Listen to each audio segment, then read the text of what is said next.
সুপ্রিয় দর্শক, আসসালামু আলাইকুম।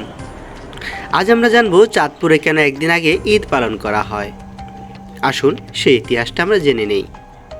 বিশ্বের যে কোনো স্থানে চাঁদ দেখার তথ্যের উপর ভিত্তি করে ঈদুল ফিতর এবং ঈদুল আজহার উদযাপন করে থাকেন চাঁদপুরবাসীরা।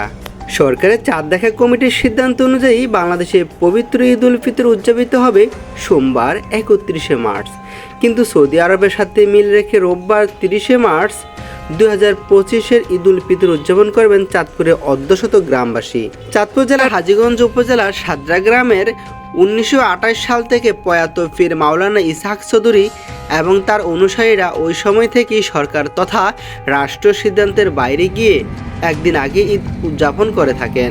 সেখান থেকে এই প্রথা চলে আসছে যুগ যুগ ধরে। তখন থেকে ঈদুল ফিতর এবং ঈদুল আজহার উদযাপনের নিয়ম চালু করেন তারা। তারপর থেকে সেই ধারা দেশের বিভিন্ন দরবার শরীফের পীরের অনুসারীরা এবং সচেতন মুসল্লিরা পালন করে আসছেন।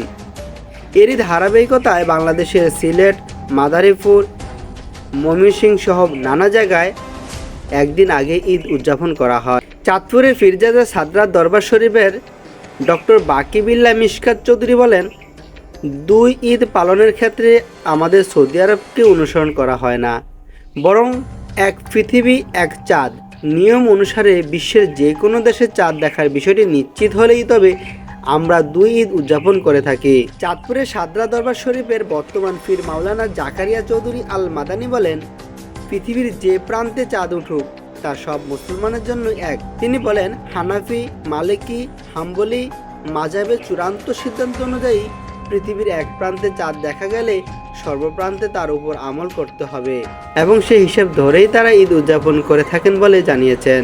চাঁদপুরে হাজীগঞ্জ উপজেলার সাদরা, সমেশপুর, অলিপুর, বলাখাল, মনিহার, প্রতাপপুর, বাসারা, ফরিদগঞ্জ এবং ফরিদগঞ্জ উপজেলার লক্ষ্মীপুর, কামতা, গল্লাক, ভোলাচো, সোনাচো, উবারামপুর, উটতলি, মুন্সিরহাট, কারাইতারা, মূলপাড়া, বদরপুর, আড়াইটপাড়া, সুরঙ্গাচল, বালিথোবা, পাইকপাড়া, নূরপুর, শাসনমেঘ, সোল্লা, হাসা, গোবিন্দপুর এবং মতলব উত্তরে উপজেলার দশানী, মোহনপুর, পাসানি এবং কচুয়া ও শাহরাস্তি উপজেলার আরও কয়েকটি গ্রামের বাসিন্দারা একদিন আগে ঈদ উদযাপন করে থাকেন। সুপ্রিয় দর্শক, আপনি জানাবেন আপনার মতামত, আসলে তাদের এই সিদ্ধান্ত কতটুকু সঠিক হয়েছে এবং আপনি কোন জায়গা থেকে দেখছেন তা কমেন্ট বক্সে জানাতে ভুলবেন না।